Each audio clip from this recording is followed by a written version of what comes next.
1,400 hours, international airspace 190 nautical miles off the coast of Southern California. Two contacts materialized on the AN/SPY-6 radar scope without warning. No IFF transponder signal. No response to repeated radio challenges on military guard frequencies. Speed, 600 knots. Bearing, direct vector toward U.S. sovereign airspace. Time to the coastline at current velocity, under 15 minutes. This was not a navigation error. This was a probe. The Southern California operating area is not incidental geography. It is the primary training corridor for the U.S. Pacific Fleet, the maritime gateway to the ports of Los Angeles and Long Beach, through which hundreds of billions of dollars in commercial cargo moves annually.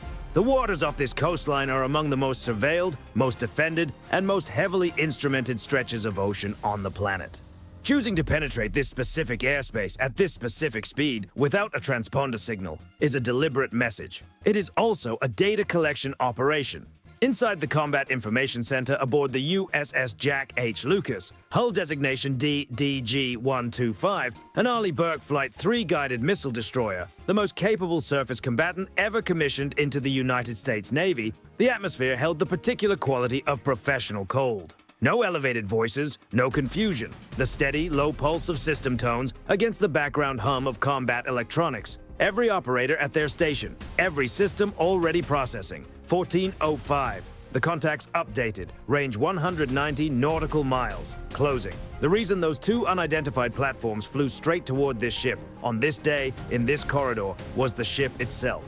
The Jack H. Lucas carries the Aegis Baseline 10 combat system, the current generation architecture integrating the AN/SPY-6V1 air and missile defense radar with the Mach 41 vertical launch system and a weapon suite that spans every engagement range from the horizon to close aboard. By forcing the Lucas to activate its full defensive response, whoever sent these platforms would harvest real operational data. Radar emission frequencies, engagement sequencing, reaction timing, fire control handoff protocols. The drone airframes were expendable. The electronic signatures they were designed to capture were not. That calculation was about to encounter a problem. The Aegis Baseline 10 system had already classified both contacts as hostile within seconds of detection. The AN/SPY-6 does not simply track targets. It builds a continuous three-dimensional model of every object within its coverage volume, updating at rates measured in fractions of a second. Range, velocity, altitude, radar cross-section, flight path deviation from all known civil and military traffic patterns. Every parameter processed simultaneously, threat classification computed automatically, weapons assignment generated, and held ready for authorization. The ship's captain transmitted a single sentence to the tactical action officer. Bridge, combat. You have tactical command. Rules of engagement are confirmed. Defense protocols are authorized. You are cleared to employ weapons. 1407. The forward Mark 41 VLS hatch opened. The Standard Missile 6 is 21 feet long and weighs approximately 3,000 pounds at launch. Its maximum engagement speed exceeds Mach 3.5. But raw speed understates what makes the SM-6 the weapon of choice for the first engagement layer. In its terminal phase, the SM-6 activates an onboard active radar seeker. It stops relying on targeting data from the ship and begins hunting the target independently. It becomes autonomous. The ship can stop transmitting. The missile already knows where it's going. The lead contact had no indication anything had been launched. At 600 knots, traveling in a straight line toward a target it had been programmed to approach, its sensors were transmitting back telemetry, logging everything the Aegis system was doing. It was doing its job. At closure range, the SM-6's seeker locked. The intercept was geometric. The missile arrived. The red track symbol on the tactical display pulsed once and disappeared. Target 1 neutralized. Weapons officer, flat voice, no emphasis. The second contact responded immediately. It broke left, pushed its nose down, and descended aggressively. The maneuver was not random, it was programmed. The drone's onboard logic had detected the SM-6 launch signature and executed a pre-planned evasion profile, trading altitude for a lower radar detection threshold and shedding airspeed in the descent. Smart behavior for a machine. It had just moved below the optimal engagement envelope for the SM-6. The kill chain transferred without a pause. The Standard Missile 2, Block 3. I is a different animal from the SM-6. It does not hunt autonomously in terminal phase. It requires the ship's fire control illuminator, a dedicated radar beam from the AN/SPY-6, to illuminate the target continuously, and the SM-2's semi-active seeker rides that reflected energy to intercept. The trade-off is engagement geometry. Against a maneuvering target at medium range, the SM-2's approach to the problem is volume. Fire 2 missiles in rapid succession, the first forcing an energy-expensive evasive maneuver, the second arriving, while the target's flight control system is still recovering from the first reaction. The drone's decision architecture faced a problem it could not optimize out of. Evading the first SM-2 placed it on a vector that intersected the second. Evading the second required a maneuver that intersected the first. Both outcomes led to the same result. The first SM-2's proximity fuse triggered. The fragmentation warhead distributed shrapnel through the target's airframe. The second missile, a fraction of a second behind, flew through the debris cloud and detonated. 1420. The second track symbol left the display. Both contacts eliminated.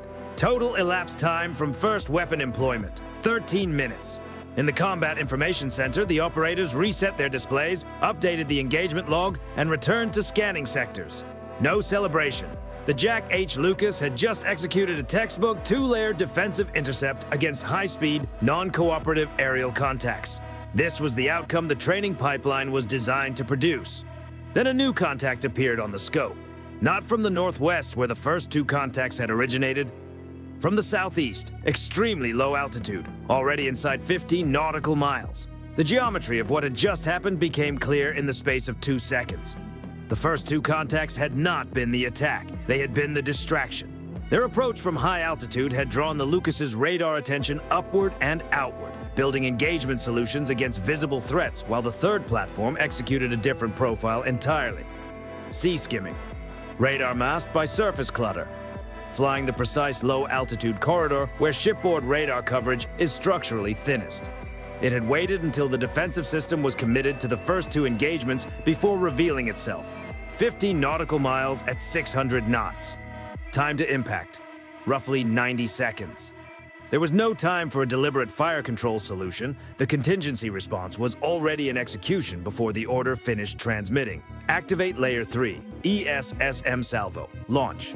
The Enhanced Sea Sparrow Missile Block 2 is a quad-packed interceptor, 4 missiles per Mark 41 launch cell.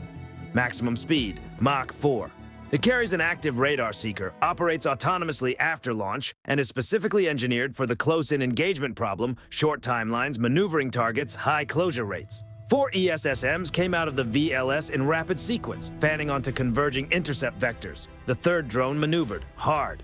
Its evasion profile was more aggressive than either of the first two contacts. Tighter turning radius, more pronounced altitude changes, flight path geometry designed to force the interceptors to expend energy tracking rapid directional changes. One ESSM's fuse triggered close aboard. The blast radius damaged the drone's control surfaces and disrupted its flight, but the platform did not come apart. Still airborne, still moving toward the ship. Slower now, flight degraded, but coasting on residual energy toward the hull. It had penetrated 3 defensive layers. The phalanx block 1B close-in weapon system does not wait for authorization. It does not take targeting data from the ship's combat system. It carries its own search radar, its own tracking radar, and its own fire control processor.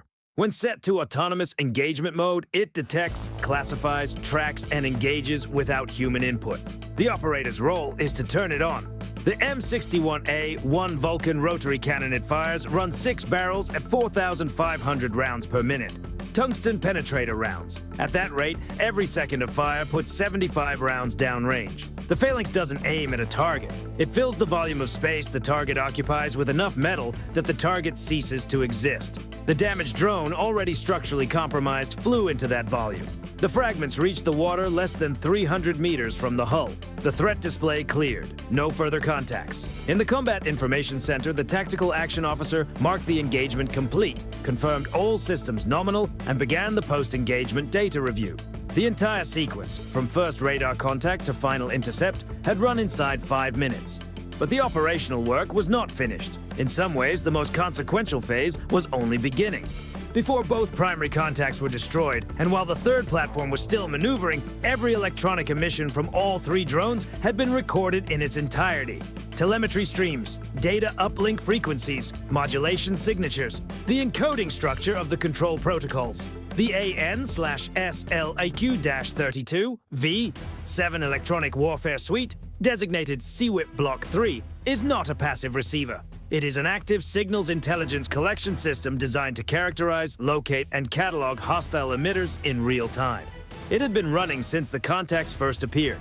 Electronic warfare specialists pulled the recorded data and began working through the frequency analysis. Every platform that transmits leaves fingerprints, characteristic modulation patterns, frequency hopping sequences, encoding structures that reflect the design choices of specific engineering programs in specific countries. Signals intelligence is forensic work. The goal is attribution. The data packages would be uplinked via secure satellite connection to the National Security Agency and the Office of Naval Intelligence within the hour. The drones had been sent to collect information. The information they collected would be analyzed. The information they transmitted, every emission logged by the CWIP system, would now be used to answer a question the platform's operators had assumed would never be answered. Where did they come from, and what exactly were they carrying? The physical intercept sent one message. The signals collection sent a different one, a harder one.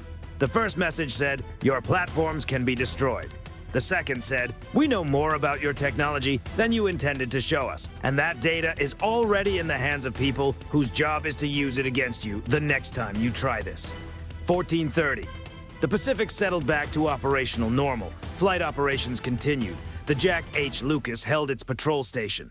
For the crew of DDG-125, the engagement would become a training debrief entry, a data point in an ongoing operational record, a line in a system log. No ceremony, no announcement. The watch rotation continued on schedule. What happened off Southern California that afternoon produced no international incident, no news cycle, no diplomatic statement. The coastline saw nothing. Commercial air traffic continued overhead without deviation. Container ships transited the Los Angeles approach lane on their normal schedules. A silent test was administered. A silent answer was returned. That answer contained several components, and every adversary military intelligence service that was watching the signatures understood what each one meant. The AN/SPY-6 detection range and tracking resolution. The SM-6 autonomous terminal engagement capability. The SM-2 salvo sequencing. The ESSM response timeline. The CWIP collection bandwidth. And underneath all of it, the piece that is hardest to replicate with hardware procurement and software upgrades. A crew that processed a complex, multi-axis deceptive aerial threat in under 5 minutes without a procedural error, without hesitation, and without burning a single unnecessary round. In the emerging era of high-speed aerial threats, electronic warfare, and autonomous platforms, the kill chain is only as precise as the people running it. The Jack H. Lucas demonstrated that afternoon that the human element, the tactical action officer's judgment, the weapons officer's execution, the sensor operator's situational awareness, had kept pace with the technology it was directing. The drones were destroyed, their data was harvested, their origins are being traced. For whoever authorized that mission, the outcome of the day was the opposite of what the operation was designed to produce. They came to learn how the system works. What they taught was how it responds when it's being tested. If you found this breakdown worth your time, subscribe and share it. It's how more of these analyses reach the people who want them.